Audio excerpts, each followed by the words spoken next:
Hello guys, আসসালামু আলাইকুম। আমি Ifti and welcome to my another blog. তো আজকে আমি মূলত যাচ্ছি একটা দাওয়াতে আত্মীয়র বাসায়। তো আত্মীয় ঠিক না, মানে বলা যায় ভাই, ফ্রেন্ড, আত্মীয় সব কিছুই। তো ডিটেলসে আপনাদের বুঝাই বলতেছি, কনফিউজ করব না। তো আমি এখন মূলত আছি মিরপুর একে, মানে এক না এক ক্রস করে ফেলছি, সামনে গাবতলী সিগন্যাল। তো আজকে মোটামুটি জ্যাম একটু কম, নাহলে সাধারণত এই সিগন্যালটা আরো পিছন পর্যন্ত থাকে, মানে আরো অনেক বড় হয়ে যায় সিগন্যালটা, বাট আজকে অনেকটাই কম।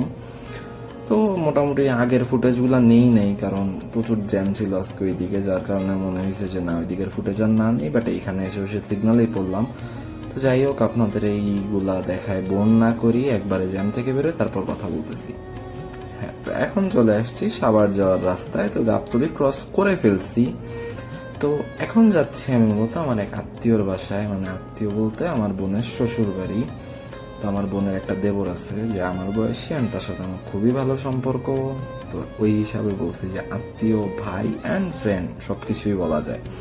তো যাচ্ছি মূলত ওর বাসায়, আজকে ওর বাসাতে দাওয়াত। তো আমাদের আরও সব ফ্যামিলি মেম্বাররা এতক্ষণে হয়তো অনেক আগেই চলে গেছে। আমি আজকে বাসাতেই ছিলাম, আজকে ভাবছি যে আমি আগে আগে যাব সবার, বাট আলটিমেটলি আমি কেন জানি বারবার শুধু লেট হয়ে যায়, আমি নিজেও জানি না কেন। তো আজকেও লেট হয়ে গেছে আমার আসতে আসতে। তো ঢাকার মধ্যে অবশ্যই এটাকে আমরা একটু ঢাকার বাইরেই ধরি, যার কারণে বারবার বলে ফেলতেছি যে ঢাকার মধ্যে। তো মানে বাসা থেকে বেরোয় ফুটেজ নেই কেন, রাস্তাটা অনেক জ্যাম ছিল, তো মানে কথাও বলতে পারতাম না, আর আপনাদের আলটিমেটলি ব্লগে কিছুই দেখাইতে পারতাম না ঢাকার জ্যাম ছাড়া। আর আপনারা এইগুলা দেখতে দেখতে অভ্যস্ত, সো ওই জিনিসটা আবার দেখাইতে চাইনি, যার কারণে ভিডিওটা একটু দেরি করে শুরু করছি। তো এদিকের রাস্তাটা একটু ভালো, মানে ভালো বলতে কি একটু ফাঁকা। তো আমাদের রাইডারদের, মানে বাইক রাইড আমরা যারা করি, তো আমাদের জন্য ফাঁকা রাস্তা মানে ভাই ভালো রাস্তা, যার কারণে ভালো বলে ফেলছি। বাট হ্যাঁ, ঝামেলা আছে রাস্তায়। ঝামেলা হলো কি, চিকন রাস্তা। তো মনে করেন বাইক নন স্টপ টানতেছি 60-70-এ, হঠাৎ করে সামনে একটা ভাঙা পড়ে যায় বা উঁচা নেচা একটা পড়ে যায়, যার কারণে প্রচুর প্যারা খাওয়া লাগে। আমি মাঝে মধ্যে আসা হয়, তারপরেও আমি মানে মনে রাখতে পারি না যে মানে নতুন নতুন ভাঙা বেরোয় রাস্তায়, যার কারণে একটু বেজালে থাকি। তো এদিকে একটা জিনিস একটু, মানে যারা সাভারের এই রাস্তা দিয়ে চলাফেরা করেন তারা হয়তো আমার এই কথাটা একটু রিলেট করতে পারবেন। এদিকে প্রচুর ব্যাড স্মেল।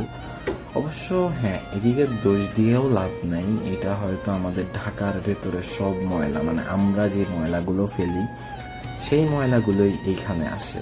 তো এইখানে আসে বলেই হয়তো আমরা যার যার নিজের এলাকায় ঠিকঠাক মতো নিঃশ্বাস নিতে পারি, কোনো ব্যাড স্মেল পাই না।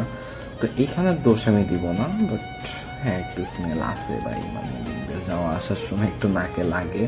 তো এদিক দিয়ে যারা যাতায়াত করেন তারা বুঝতেছেন, বাট এইটা একটু মানে ঠিক করা উচিত। মানে একটা হাইওয়ে রাস্তা বা আশেপাশে অনেকেই হয়তো বসবাস করে বা যাতায়াত করে, তাদের অনেক ধরনের সমস্যা হয়। তো এটা স্পেসিফিক নির্দিষ্ট একটা জায়গায় হলে ভালো হয়, কারণ এই রাস্তাতে আপনি দেখবেন কিছু দূর পর পরই মানে আলাদা আলাদাভাবে অনেক জায়গা নিয়ে ময়লা ফেলানো। তো এই জিনিসটা মানে একটু উইয়ার্ড, মানে যারা যাতায়াত করে বা বসবাস করে তাদের দুজনেরই সমস্যা হয়। তো যাই হোক, এগুলো নিয়ে আর কথা না বলি। তো রাইডটা এনজয় করতেছি, বাট এইখানে ঝামেলা হলো কি, এই লেনে বাস বা ট্রাক এরা সাইড দিতে চায় না। এরা মানে নিজেরাও একটা সহজে ওভারটেক করে না, পিছের গাড়িগুলারে সাইডও দিতে চায় না, যার কারণে অনেক প্যারা খাওয়া লাগে। কারণ এদিকে ঝামেলা আছে কি, যে বাম দিক দিয়ে যদি ওভারটেক করতে যায়, ওই পাশে দেখা যায় উল্টা লেনে রিক্সাগুলো আসে। তো হঠাৎ করে কে কই দেয় এই সময়রা দিবে, টেসলার তো কোনো ঠিক নেই। আর ডান দিক দিয়ে বাস আর ট্রাক ওভারটেক করতে দেয় না, যদি বামে জায়গাও থাকে ওরা ডানেই আপনাকে চাপাবে, যার কারণে এদিকে একটু ওভারটেক করতে প্যারাই খাওয়া লাগে। তো আজকেও একটু প্যারা খাইছি, বাট সামনে যে রাস্তা একটু চওড়া হয়ে যাওয়ার পর তখন প্যারা কমে যায়। আর আমি মূলত একটু ভালো ওয়েদারেই মূলত ব্লগ বানানোর চেষ্টা করি, কারণ রোদ থাকলে ভাই গরমের মধ্যে কথা বলা, ঢাকার জ্যাম খাওয়া, এইটা আসলে দুইটা একসাথে কন্টিনিউ করা যায় না। মানে ব্লগ সুন্দরও হয় না, অ্যান্ড প্রপার কিছু বলতেও পারি না, অ্যান্ড তেমন প্রপার কোনো ভিউও দিতে পারি না। যার কারণে আমি একটু ট্রাই করি যে যেদিন ওয়েদার সুন্দর বা রোদটা একটু কম থাকে আমি সেদিন ব্লগ করার ট্রাই করি, যেন ব্লগের কোয়ালিটি একটু হলেও ভালো হয়। নতুন এমনি অনেক ভুল হবে আমার, তার মধ্যে যদি কন্টেন্ট একটু বেটার দিতে পারি তাহলে হয়তো আপনারা একটু হইলেও ক্ষমা সুন্দর দৃষ্টিতে দেখবেন।